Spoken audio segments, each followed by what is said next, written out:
We start with the lead block as we play Throwdown Thursday. With brutal news for Vikings fans, feels like continuing to unfold.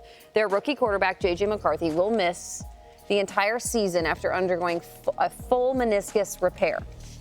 That means that Sam Darnold will be the Vikings starter, which was a little bit expected, at least to start the season. But the fact that you know that McCarthy is now down for the entire season makes you think differently about this team. McCarthy posted this on Instagram. Marcus Aurelius, quote, "A blazing fire makes flame and brightness out of everything that is thrown into it." He posted a bunch of pictures that goes along with this. I already know Kyle wants to have takes on a Marcus Aurelius quote, but we have to move on to Throwdown Thursday. Meanwhile, the Steelers wrapped up camp yesterday in Latrobe, Pennsylvania. Russell Wilson has been dealing with a calf injury, but he's putting out nothing but positive vibes after practice. Yeah, I mean, I've been working every single day. Even the days I was a little bit lighter in the team, I was just getting all the fundamental work. And then obviously over the past 2 weeks, really been building up a lot more reps in the team drills and everything else. That's been great. Been full for the past several days and everything else. So feel really good. I'm ahead of schedule. Okay, Throwdown Thursday.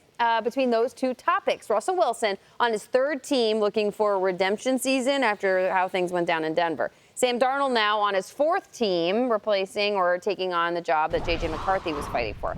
Who is in a better situation to resurrect their career? Akbar, you go first. I'm going to go Russell Wilson. But I think the narrative is kind of all messed up around, Russell Wilson. I think a lot of people look at Russell Wilson going, oh, it was such a bad year. Like, look at the numbers that he put up. They weren't bad like that. You know what I mean? And especially when you look at the back half of the season where they went 6-1. But this whole thing got out about Russell Wilson, and people are starting to identify him being an older veteran as being washed up.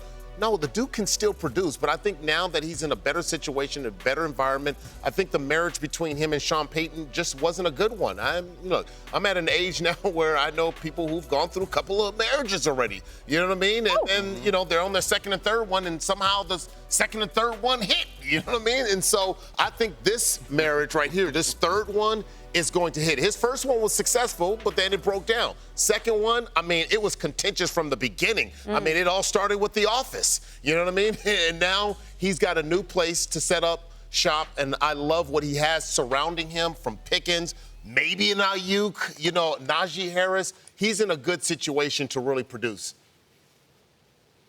I love what Akbar's saying, and I'm rooting for Russell Wilson to do that. I don't think the stain of that Denver experience should be what we remember him for. We should remember him for his flourishing career in Seattle, then hopefully he can turn it around in Pittsburgh. But you're talking about situation. Has anyone been dropped in a more advantageous situation than Sam Darnold? You're talking about a offensive head coach in Kevin O'Connell, who's viewed as one of the best offensive minds in football. You're talking about a former longtime journeyman, just like Darnold's been, in Josh McCown as his quarterback's coach. 2 elite first-round wide receivers in Addison and Jefferson, and then a good running back and a great offensive line. I'll also go further with this. It's almost to the T of a guy that he got drafted with. This is like Baker Mayfield's season last year in Tampa, where Baker signed that 1-year deal with Tampa and was like, all right, I've got one shot here. I'm the guy. I'm going to beat out Kyle Trask. He's not going to beat me for this job. And then I could do what I want with this thing. Baker signed a massive contract extension this year. Now, look, would the Vikings sign a massive contract extension with Darnold knowing that J.J. McCarthy is coming next year? No, that's not going to happen. But with another team, if Sam Darnold goes 11-6 this year, if Sam Darnold goes 9-8 and takes the Vikings to a playoff game, and there's like a top 20 quarterback, is he a starter next year in the league? He very well might be. I think as far as situations go, great organization, great offense, great offensive coaches. I'm going to say it's Sam Darnold, and he's still in his mid-20s where he can have that Baker Mayfield season last year where he could hit the jackpot again next season. Yeah, I'm with you on the situation for sure. It's not the least of which is that Sam Darnold knows 100% he's going to be starting week 1. I don't know if Russell Wilson even knows that yet. But I think in terms of the broader picture and what you're talking about, is that Russell Wilson has this much different legacy that I think it would be a football shame if this thing didn't work out after the Denver thing. He needs this massive, massive comeback, and he's now at a team and a franchise that really doesn't lose. Like, they're always relevant. They're always good. He's not going to have his head coach change. And you're saying, what if Darnold does this? What if Russell Wilson finds it again, and he starts this year, and he takes them to the playoffs? What if he becomes a long-term quarterback for Pittsburgh? And like that's his second half. It's I'm trying to find something reminiscent, and it's like I'm thinking of John Travolta. Go for it. And John Travolta was the biggest movie star in the world in the 70s and the 80s, and it just completely fell apart. And he's doing Look Who's Talking movies, while successful, that were not cool and really embarrassing for him.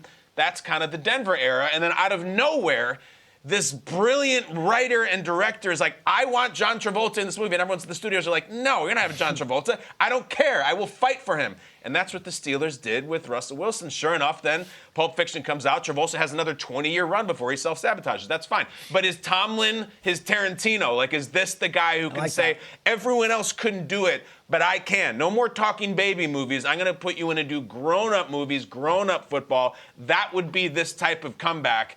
I still don't know if he's starting week 1. He's injured and he's got Justin Fields. But if he does, it's a better story and it's a broader story for football. So I think it's Russell. When did people start having a problem with Look Who's Talking? Is that we don't like those movies? Is that bad?